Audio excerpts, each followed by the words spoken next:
Hello guys, and welcome to video 4 in the Atlantis Point rules series from Grenza Games. Right, in this video we are covering shooting combat. And it follows the same rules as the previous combat rules do. So each of your bases rolls a dice, which in most cases will be a d6, and you compare that to the armour of the opposing unit. So here, very funky new armour marker. So the armour here is 6-8, 6 being the d6 roll, 8 being the d8 roll. So who can shoot, first of all, out of these guys? That depends on range to the target, in most cases. So all shooting is broken down into 3 range bands. We have close range, long range and extreme range. At close range, only the front bases can shoot at each other. At long range, up to 4 bases or 2 bases deep can shoot. And at extreme range, he says, having put down some more archer bases somewhere, and now unable to find them completely, there we are, the 3 bases here would be able to shoot at extreme range. Now, that also applies when there is friendly troops in front. You must be in support to be able to shoot over a friendly unit. If you aren't in support, so if there is a slight gap, then you can't shoot over a unit that's in front of you. You must be in support of them. And in this situation, again, up to 2 bases, if I move these guys out of the way for a little while. So here, these 2 bases could both shoot at extreme range. Close range and long range is blocked by friendly bases. If there is the 1 base there, then they can shoot at long, they can shoot at extreme, and if there was a 3rd row of bases, then they too could shoot at extreme range, along with these guys here, let's say. Alright, okay, so what do those mean? For the most part, extreme range is the only range band that gives you a modifier, which is a -1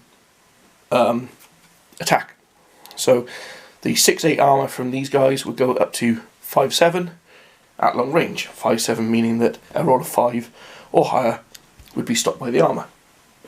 Or on the d8, a roll of 7 or higher would be stopped by the armour. For weapons classed as heavy or superior in their abilities, at close range, so the shortest range band, the unit gets a bonus to the attack.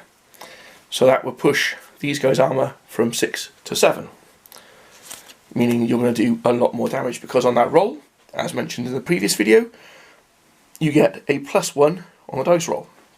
So if a base rolls a 1, that is instantly pushed up to a 2, because you get +1. So for instance, at close range, these front 2 bases shooting at these guys, and here we have almost a perfect roll. A roll of 6 is, with +1 is 7, so that is stopped. And here, a roll of 3 with +1 goes up to 4, and does 4 casualties to the unit. And it's not to a base, it's to the unit, with missile fire. So missile fire is a good way of softening up units before you get into combat. Someone might decide with 4 casualties to put, again, much better markers this time round so you can see them hopefully. 1 casualty on, nope, need to move that forward further. 1 casualty on each base, giving you the 4 casualties inflicted. Please note, these markers are horrendous, but they're I'm only using these for the video. At a later stage, so actually, killing a base with missile fire is exceptionally hard, because you have to inflict the 8 casualties on a base.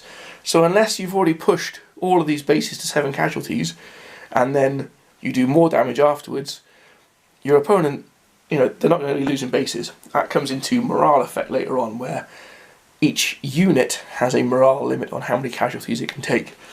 There are cards which can refine or sort of target a base and so on, which can actually make it harder to survive the missile fire. But for the most part, your units aren't going to be destroyed by missile fire. More to the point, the bases aren't going to be destroyed. The unit may be in tatters by the time it gets there, and it might be a lot harder, or gets to melee, and it might be a lot harder to shuffle damage away from your front melee units to sort of like the supporting units, because everyone's got damage on them. It's a very, very good way of making your opponent's life hard. So, what else is there about missile fire? Right, well, it actually just comes down to modifiers really from this point forwards. So shooting out of the flanks, you have -1 attack. Shooting out of the rear, so I actually push this out of the way, move this guy over here. So, shooting out the flanks, -1. Shooting out the rear, -2. You can always attack. Don't have to attack at the front. You always attack out. You can attack out the sides and the rear as well. Attacking out the side, it still has the same effect. These two bases can shoot at close range. These two bases here can shoot at long range, and if we put these two bases in as well, then they can shoot out of the flank arc at extreme range. So that's sort of the basics. That applies to all combat, those modifiers there, as well as if you're attacking the flank and rear, you get bonuses to that as well. So, what's the first modifier on the list? Cavalry. You get a +1 attack against cavalry. Horses don't like having arrows stuck in them, and as can be seen just from the miniatures, the armour on these horses in particular is next to non-existent. Obviously, more heavily armoured units, even with horses still, so cataphracti with 2-4 armour, if they get shot at by missile troops, goes up to 3-5, you've got more chance of slowing them down with missiles. If we have the shooters on higher ground, +1 to the attack. If we are shooting into woodland, -1 attack. If we are shooting at skirmishers. Now this is an important rule. I don't really want to cover it in too much depth at this point, because I will definitely cover it later in the skirmishers rules. So, shooting at skirmishers. Skirmishers, by their nature, are harder to hit with missiles. Skirmishers have +2 armour. So these guys here, these are Roman. We'll assume it's a civil war situation here. These guys are Roman skirmishers with... wrong ones. These are actually 6/8 slingers. So these are 6/8 slingers. Because they are skirmishers, if they're shot at, their armour improves by 2. So it goes under 4/6. So straight away, you've halved, in this situation, your chances of causing casualties against these units, purely because they're slingers, because they're skirmishers. If we had the Velites here, which actually have slightly better armour, their armour starts at 5/7, and again, because they are skirmishers, if you shoot at them, their armour drops to 3/5, making them, again, a lot harder to cause damage to. Don't forget that these bases, though, with the skirmishers, can only take 4 damage. So if you inflict a lot of casualties, the unit is pretty much wrecked. There's a good chance of losing bases as well. Right, and for shooting, that's pretty much it. I suppose the only other obvious modifiers are -1 if you are behind a wall, or your target's behind a wall. Apart from that, there's not really any other modifiers. Shooting into and out of terrain is an important aspect of the rules. Let's find a large... Here we go, this will do. So, here's a piece of felt just to mark the terrain area. Let's assume this is a piece of woodland for now. I do have some trees, but we'll keep it nice and simple and just do this. So these guys shooting out of a patch of woodland, put that there, to symbolise what it is.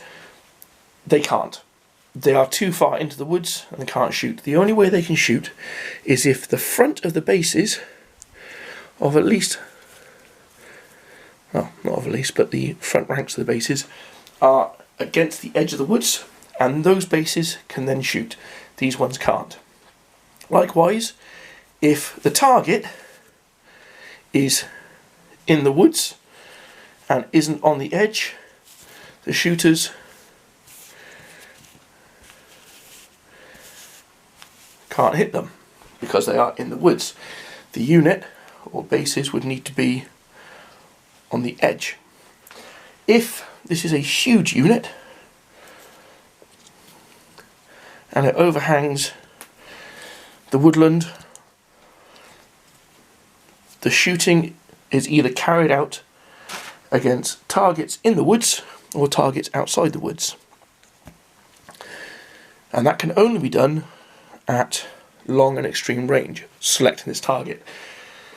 At long and extreme range, you can say, okay, I'm shooting for the flanks, but then you have, these guys are still on the edge of the woods, they still count as being in cover, so they still have the -1 to hit them, which at extreme range, or long range, no, extreme range, so you have a -1 already, so already their armor's gone from 6, 8, down to, put it there so you can see it, 4, 6. So shooting at units in woodland is hard work. That pretty much covers the shooting rules, I think, guys. Bonuses for being uphill, bonuses for shooting into a flank or into the rear of an enemy, negatives for shooting into a target in woodland, or if you are shooting out of the flank or out of the rear of your own unit, and any casualties that you inflict can be placed on, even in this situation, any of the bases that are hit, not just the ones that are hanging out the edge. You sort of like pick your best target and roll against the best target in a unit, that is if this is a unit, and then but the casualties can be placed anywhere, and that's always the case. Casualties can always be placed anywhere in a unit when shooting at a full unit of troops. Cheers guys, and I'll see you in the next video. Thanks. Don't forget to hit the like, hit the subscribe, and hit the bell button so you get all the notifications from these videos. Cheers guys, thank you.